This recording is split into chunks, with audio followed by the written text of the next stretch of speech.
Hello students, welcome to our official YouTube channel crack Bengal. আমি ওয়াসিম তোমাদের সামনে নিয়ে হাজির হয়ে গেছি। দেখো, গ্রুপ ডির পিওয়াইকিউ এর আরও একটা ক্লাস নাম্বার 13। তাহলে আমরা পড়ব গ্রুপ ডি বা লেভেল 1-এর পিওয়াইকিউ ক্লাস। তো কত সালের পিওয়াইকিউ একটু দেখে নিই। যেটা হচ্ছে 2018 সালের 7/12, মানে ডিসেম্বরের 12 তারিখে 2018 সালে এই শিফটে পরীক্ষাটা হয়েছে। তো সেই শিফটের যতগুলো স্ট্যাটিক পার্ট বা কারেন্ট অ্যাফেয়ার্সের পার্টের ওপর থেকে কোশ্চেন ছিল, সেগুলো আমরা আজকে আলোচনা করব। আর তোমরা টপিক নোট করতে থাকবে কোন কোন টপিক থেকে আসছে, তাহলে তোমরা জাজমেন্ট করতে পারবে যে রেল কোন কোন টপিক থেকে কোশ্চেন দেয়। তো চলো শুরু করি আজকের প্রথম কোশ্চেন। দেখো, টিইডি টক্স ইন্ডিয়া হিন্দি জনপ্রিয় টিভি শো নিম্নলিখিত সেলিব্রিটিদের মধ্যে কে উপস্থাপন করেন, মানে কে হোস্ট করেন এই শোটা, কে হোস্ট করেছেন। এটা হচ্ছে 2018 সালের একটা শো। কে হোস্ট করেছে? দেখো, শাহরুখ খান, আমির খান, অমিতাভ বচ্চন না অক্ষয় কুমার। রাইট অ্যান্সার হয়ে যাবে তোমার অপশান এ, শাহরুখ খান এই টিভি শোটা হোস্ট করতেন। তাহলে কে কোন শো হোস্ট করছে এটাও তাহলে ইম্পর্টেন্ট। যেমন কেবিসি, কন বানেগা ক্রোড়পতি, কেবিসি কে হোস্ট করে সেটা তোমরা জানো, অমিতাভ বচ্চন। আর যদি বলে যে বিগ বস কে হোস্ট করে, সেটা হয়ে যাবে তোমার সলমান খান। তো এইগুলো তোমাদেরকে জেনে রাখতে হবে যে কে কোন টিভি শো হোস্ট করে। চলো নেক্সট কোয়েশ্চেনে চোখ রাখি। কোন ক্রীড়ায় কর্ণম মল্লেশ্বরী অলিম্পিক পদক জিতেছে? মানে কর্ণম মল্লেশ্বরী একজন মহিলা, তো তিনি অলিম্পিক পদক জিতেছেন। তিনি কোন খেলায় এই পদক জিতেছেন? কুস্তি, বক্সিং, ধনুর্বিদ্যা না ভার উত্তোলন। রাইট অ্যান্সার হয়ে যাবে অপশন ডি, ভার উত্তোলন, মানে যেটাকে ইংলিশে বলে ওয়েট লিফটিং। তো সেখানে কর্ণম মল্লেশ্বরী কি অলিম্পিকে পদক জিতেছিলেন। তো কি পদক জিতেছিলেন? তিনি জিতেছিলেন ব্রোঞ্জ। তিনি জিতেছিলেন ব্রোঞ্জ পদক। কত সালের অলিম্পিকে জিতেছিলেন? তিনি 2000 সালের সিডনির অলিম্পিকে ব্রোঞ্জ পদক জিতেছিলেন। এই কর্ণম মল্লেশ্বরী কোন রাজ্যের মহিলা? তিনি হচ্ছে অন্ধ্রপ্রদেশ, অন্ধ্রপ্রদেশ রাজ্যের মহিলা। তাহলে কতগুলো ইনফরমেশন জানতে পারলাম দেখো একটা কোশ্চেন থেকে। ওকে, তো চলো নেক্সট কোশ্চেনের দিকে যাই। নিম্নলিখিত ক্রিকেটারদের মধ্যে কাকে স্যার গারফিল্ড সোবার্স ট্রফি 2017 দিয়ে সম্মানিত করা হয়েছে? মানে স্পোর্টস থেকে কোশ্চেন, 2018 সালের পেপার 2017 সালের কোশ্চেন দিয়েছে। এটা অ্যাকচুয়ালি কারেন্ট অ্যাফেয়ার্সও বলতে পারি সেই মুহূর্তের জন্য, আবার স্ট্যাটিকও বলতে পারি, কারণ এই পুরস্কার তিনি জয়লাভ করেছেন। তো কে জয়লাভ করেছে? Steve Smith, AB de Villiers, Virat Kohli না MS ধোনি। রাইট অ্যান্সার হয়ে যাবে অপশন সি, বিরাট কোহলি জিতেছে স্যার গারফিল্ড সোবার্স ট্রফি 2017। তো বিরাট কোহলি শুধু এই ট্রফি জেতেননি, তিনি জিতেছেন আরও অনেক পুরস্কার, সেগুলো একটু আমরা দেখে নেব। 2013 সালে তিনি জেতেন অর্জুন অ্যাওয়ার্ড, অর্জুনা অ্যাওয়ার্ড, যেটা কি, যেটা হচ্ছে second highest sports award, second highest sports award. Okay, তারপর তিনি 2017 সালে পদ্মশ্রী জেতেন, পদ্মশ্রী জয়লাভ করেন তিনি 2017 সালে। তারপরে তিনি 2018 সালে খেলরত্ন পুরস্কার জেতেন, খেলরত্ন অ্যাওয়ার্ড, খেলরত্ন পুরস্কার তিনি জয়লাভ করেন কত? 2018 সালে। খেলরত্ন পুরস্কার হচ্ছে স্পোর্টস সেক্টরের highest award, highest sports award হচ্ছে খেলরত্ন অ্যাওয়ার্ড, তিনি 2018 সালে জেতেন। পরপর দেখো, 2013 সালে তিনি অর্জুন অ্যাওয়ার্ড জেতেন, যেটা সেকেন্ড হাইয়েস্ট স্পোর্টস অ্যাওয়ার্ড। 2017 সালে তিনি পদ্মশ্রী জয়লাভ করেন।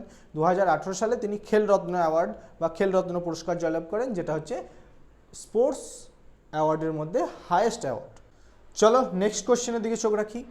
পুরুষ হকি বিশ্বকাপের উদ্বোধনী অনুষ্ঠানটি 27 নভেম্বর 2018 তারিখে কোথায় আয়োজিত হয়েছিল? তাহলে কি খেলাটা হচ্ছে পুরুষ হকি বিশ্বকাপ। তো এই পুরুষ হকি বিশ্বকাপ 2018 সালে কোথায় আয়োজিত হয়েছিল? কটক, সম্বলপুর, ভুবনেশ্বর না রাউরকেল্লা। রাইট অ্যান্সার হয়ে যাবে অপশন সি, ভুবনেশ্বর। দেখে নাও অ্যান্সার, ভুবনেশ্বর। তো 2018 সালে ভুবনেশ্বরে পুরুষ হকি বিশ্বকাপ হয়েছিল। ঠিক তারপর 2023 সালে ভুবনেশ্বর ও রাউরকেল্লার যৌথ উদ্যোগে আবার পুরুষ হকি বিশ্বকাপ হয়। তো সেখানে কে জয়লাভ করে? সেখানে জয়লাভ করে জার্মানি। সেখানে জয়লাভ করে জার্মানি। তাহলে লেটেস্ট আমাদের 2023টাই মনে রাখবো, কারণ এরপরে নেক্সট পুরুষ হকি বিশ্বকাপ হতে চলেছে 2026 সালে। তাই 2023টা আমাদের কাছে ইম্পর্টেন্ট। চলো নেক্সট কোশ্চেন দেখি। তেলেগু দেশম পার্টি কোন রাজ্যের রাজনৈতিক দল? প্রত্যেকটা রাজ্যের একটা না, একটা দুটো তিনটে চারটে করে রাজনৈতিক দল থাকে। তো এই তেলেগু দেশম পার্টি কোন রাজ্যের রাজনৈতিক দল? এই প্রশ্নটা তোমাদেরকে জিজ্ঞেস করেছে। তো দেখো, তামিলনাড়ু, অন্ধ্রপ্রদেশ, ওড়িশা না কর্ণাটক? রাইট অ্যান্সার হয়ে যাবে অপশন বি, অন্ধ্রপ্রদেশ রাজ্যের রাজনৈতিক দল হচ্ছে তেলেগু দেশম পার্টি। চলো নেক্সট কোশ্চেন দেখে নিই। 19 ও 20 শতকে রবীন্দ্রনাথ ঠাকুরের রচিত ফিকশন উপন্যাসটি হলো, মানে বাংলা থেকেও কোশ্চেন আসছে। 19 ও 20 শতকে রবীন্দ্রনাথ ঠাকুরের রচিত ফিকশনটি হলো কি? দেখো চারটে অপশন দেখতে পাচ্ছ, গোরা ও ঘরে বাইরে, ঝুটা সচ, গণদেবতা, পথের পাঁচালী। রাইট অ্যান্সার হয়ে যাবে অপশন এ, গোরা ও ঘরে বাইরে হচ্ছে 19 ও 20 শতকে রবীন্দ্রনাথ ঠাকুরের রচিত একটা ফিকশন। চলো নেক্সট। একটি রাজ্যের রাজ্যপালকে কে নিযুক্ত করে? তো একটি রাজ্যের রাজ্যপালকে কে নিযুক্ত করে? রাষ্ট্রপতি, মুখ্যমন্ত্রী, উপরাষ্ট্রপতি না প্রধানমন্ত্রী? একটি রাজ্যের রাজ্যপালকে নিযুক্ত করে রাষ্ট্রপতি, এটা আমরা সবাই জানি। তাহলে রাষ্ট্রপতি যখন নিযুক্ত করে, তাহলে আমাকে বলো পশ্চিমবঙ্গের মানে ওয়েস্ট বেঙ্গলের বর্তমান রাজ্যপাল কে? বলো। ওয়েস্ট বেঙ্গলের বর্তমান রাজ্যপাল হচ্ছে সিভি আনন্দ বোস, যিনি হচ্ছে ওয়েস্ট বেঙ্গলের বর্তমান রাজ্যপাল। চলো নেক্সট কোশ্চেন দেখি। ভারতীয় সংবিধানে কতগুলি মৌলিক দায়িত্ব উল্লেখিত আছে? কতগুলি মৌলিক দায়িত্ব বা কর্তব্য উল্লেখ আছে? 6, 15, 11 না 8? ইজি কোশ্চেন পলিটিক্যাল সায়েন্স থেকে, তো এটা সবাই পারবে। রাইট অ্যান্সার অপশন সি, 11টি মৌলিক কর্তব্য বা দায়িত্ব আছে ভারতীয় সংবিধানে। চলো নেক্সট কোশ্চেন। ত্রিস্তরীয় পঞ্চায়েত ব্যবস্থা, তো আমরা সবাই জানি পঞ্চায়েত ব্যবস্থা হচ্ছে ত্রিস্তরীয় পঞ্চায়েত ব্যবস্থার মধ্যবর্তী স্তর, মানে তিনটে স্তরের যে মধ্যবর্তী স্তর সেটা হচ্ছে অঞ্চল সমিতি। এটা বিলোপ করে রাজ্যের দ্বিস্তরীয় ব্যবস্থা প্রবর্তনের জন্য কোন রাজ্য বিধানসভায় পঞ্চায়েত রাজ সংশোধন বিল 2018 পাশ করেছিল? মানে এই যে ত্রিস্তরীয় পঞ্চায়েত ব্যবস্থার বিলটাকে সংশোধন করে দ্বিস্তরীয় ব্যবস্থা প্রবর্তনের জন্য কোন রাজ্য বিধানসভায় সংশোধন বিল অ্যাপ্লাই করেছিল? কোন রাজ্য? মধ্যপ্রদেশ, অরুণাচল প্রদেশ, হিমাচল প্রদেশ না অন্ধ্রপ্রদেশ? রাইট অ্যান্সার হয়ে যাবে Arunachal Pradesh, option B is the right answer. তো চলো নেক্সট কোশ্চেনের দিকে যাই। কোন দেশের দল 2000 মানে অ্যাকচুয়ালি কোন দেশ 2018 সালে আইবিএসএফ স্কুনার টিম বিশ্বকাপ জয় করেছে? তাহলে এই আইবিএসএফটা কি জানতে হবে। আইবিএসএফটা হচ্ছে তোমার international billiards and snooker federation. তো international billiards and snooker federation হচ্ছে আইবিএসএফ। তো কে জয়লাভ করেছিল? রাশিয়া, চীন, ভারত না বাংলাদেশ? রাইট অ্যান্সার হয়ে যাবে 2018 সালে ভারত জয়লাভ করে আইবিএসএফ। চলো নেক্সট কোশ্চেনের দিকে যাই। নিচের কোন নদীটি উত্তর ভারতে প্রবাহিত হয় না? তো ভারতের উত্তর দিকে মানে নর্থ, উত্তর দিকে কোন নদীটি প্রবাহিত হয় না? বিপাশা, তাপি, ব্রহ্মপুত্র না চেনাব? তার মানে যে কোনো একটা রাইট অ্যান্সার, বাকি সবগুলোই উত্তর ভারতে প্রবাহিত হয়। তাহলে উত্তর ভারতে প্রবাহিত হয় না কে? Tapi, option B is the right answer. এই তাপি কোথায় অবস্থিত? গুজরাট। গুজরাট রাজ্যের নদী হচ্ছে তাপি। তো গুজরাট তাহলে কোথায় অবস্থিত আমাদের ভারতের মধ্যে? ম্যাপটা ইয়াদ করো, ম্যাপটা ইয়াদ করলে দেখতে হবে গুজরাট অবস্থিত পশ্চিমে, তাই এটা উত্তরে প্রবাহিত হয় না। চলো নেক্সট কোয়েশ্চেন। বিশ্ব অ্যানিমেশন দিবস হিসাবে পালন করা হয় কোন দিনটিকে?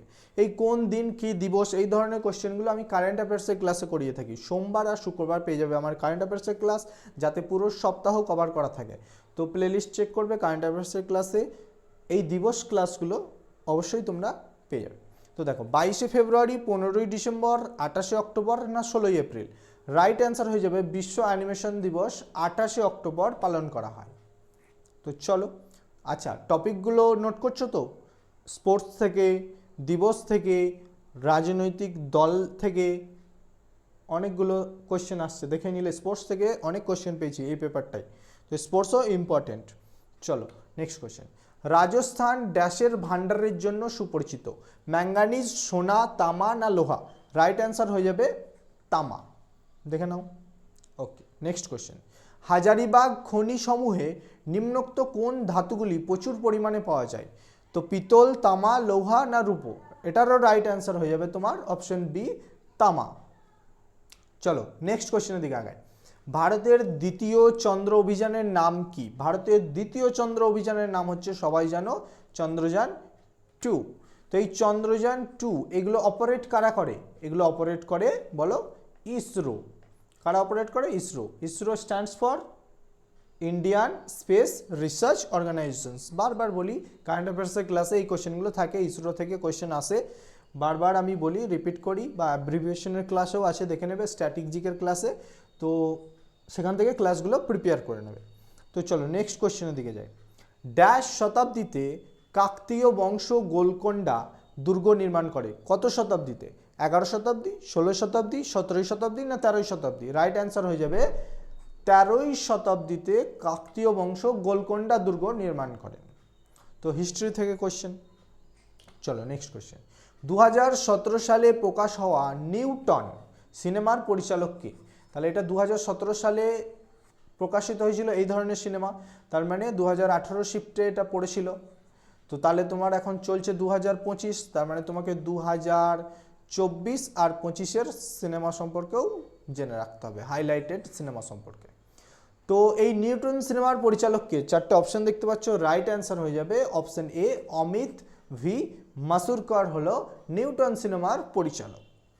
চলো নেক্সট কোয়েশ্চেন। ভারতের প্রথম উপপ্রধানমন্ত্রী কে ছিলেন?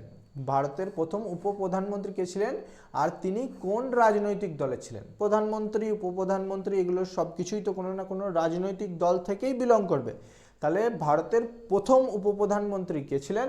ভারতের প্রথম উপপ্রধানমন্ত্রী ছিলেন সর্দার বল্লভভাই প্যাটেল। এবং তিনি কোন রাজনৈতিক দলের ছিলেন? তিনি ছিলেন আইএনসি, ইন্ডিয়ান ন্যাশনাল কংগ্রেস। চলো নেক্সট কোশ্চেনে যাই। Labour problems in Indian industry, বইটার নাম কি? Labour problems in Indian industry. এই বই সম্পর্কেও আমি কারেন্ট অ্যাফেয়ার্সে পড়াই। তো এই বইটির লেখক কে? আর কে নারায়ণ, এন এ পালকিভালা, স্বামী বিবেকানন্দ না ভিভি গিরি? রাইট অ্যান্সার হয়ে যাবে অপশন ডি, ভিভি গিরি লিখেছে। খুব সুন্দর একটা বই, labour problems in Indian industry. চলো তাহলে আজকে সেশনটা এখানেই শেষ করলাম। নেক্সট স্ক্রিনে দেখতে পাচ্ছ রেলওয়ে রুটিন ওয়াইজ তোমরা ক্লাস পাচ্ছ, আশা করছি নিজের প্রিপারেশনকে এগিয়ে নিয়ে যাচ্ছ। যারা নতুন দেখছো আমার ভিডিও, তারা স্ক্রিনে দেওয়া নাম্বারে আমাদেরকে মেসেজ করো, তোমরা বিসিএস ব্যাচ চাও না রেলওয়ে ব্যাচ চাও। দুটো ব্যাচ চলছে, যে ব্যাচে যুক্ত হতে চাও সেই ব্যাচেই তোমাদের যুক্ত করে নেবো এবং প্রিপারেশনকে আমার সঙ্গে এগিয়ে নিয়ে যাব। চলো good bye, thank you. Next class আসবো 14 নিয়ে, ততক্ষণের জন্য বাই বাই।